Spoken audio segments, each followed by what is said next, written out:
ಬೆನ್ನಕ್ಕೆ ಬರಬೇಡಿ. ಯಾಕೆಂದ್ರೆ ನನಗೋಸ್ಕರವಾಗಿ ನಿಮ್ಮ ಮನೆಯ ಮಠ ತೊರೆದು ನೀವು ಯಾವತ್ತೂ ನನ್ನ ಬೆನ್ನಕ್ಕೆ ಬರಲೇಬೇಡಿ. ನಿಮ್ಮ ಅಣ್ಣ ಮೆಚ್ಚಿದ ಕಣ್ಣಿನ ಮದುವೆಯಾಗಿ ನೀವು ಸುಖದಿಂದ ಇರಬೇಕನ್ನೋದೇ ನನ್ನ ಆಸೆ ಆಗಿದೆ.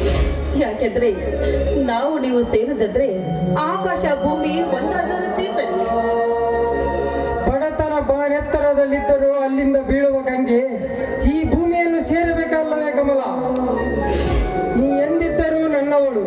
ನಮ್ಮಿಬ್ಬರನ್ನು ಬೇರ್ಪಡಿಸಲು ಈ ಜಗತ್ತಿನಲ್ಲಿ ಯಾವ ಶಕ್ತಿಯಿಂದಲೂ ಸಾಧ್ಯವಿಲ್ಲ.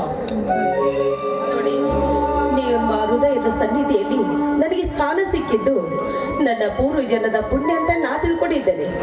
ಅಪ್ಪ, ಆದ್ರೆ ಆ ಘಟನೆ ನೆನೆಸ್ಕೊಂಡ್ರೆ ನಮ್ಮ ಅಣ್ಣನಿಗೆ ನಾನು ಏನಂತ ಹೇಳ್ಬೇಕು, ಯಾವ ರೀತಿ ಮುಖ ತೋರಿಸ್ಬೇಕಂತ ನನಗೊಂದು ತಿಳಿತಾ ಇಲ್ಲ. ನಿನ್ನ ಬಾಳ ಮೇಲೆ ಕಲ್ಲು ಹಾಕಲಾರೆ ಕಮಲ.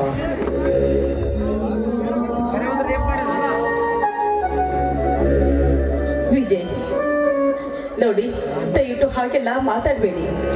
ಆದ್ರೆ ಈ ಹೂವು ಅಪವಿತ್ರವಾಗಬಾರ್ದು ಅಂತ ನನ್ನನ್ನ ತನ್ನ ಪ್ರಾಣವನ್ನೇ ಕಳ್ಕೊಂಡ. ಆದ್ರೆ ಒಂದು ಹೋದ್ರೆ ಒಂದು ಉಳಿಲೇಬೇಕಲ್ವೇ? ನಿನ್ನಂತ ಪ್ರೇಮಿಯನ್ನು ಪಡೆದ ನಾನೇ ಧನ್ಯ ಕಮಲ. ನಡಿ ಹೋಗೋಣ. ನಿನ್ನ ಅಣ್ಣನಿಗೆ ನಡೆದ ವಿಷಯವನ್ನು ತಿಳಿಸಿ ಆ ದುಷ್ಟರಿಗೆ ಕಾನೂನು ರೀತಿ ಶಿಕ್ಷೆ ಕೊಡಿಸೋಣ. ಆಯ್ತು, ನಡಿ ವಿಜಯ್.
ಸಿಹಿ ಮಗುವಿನ ಬಾಳಿಗೆ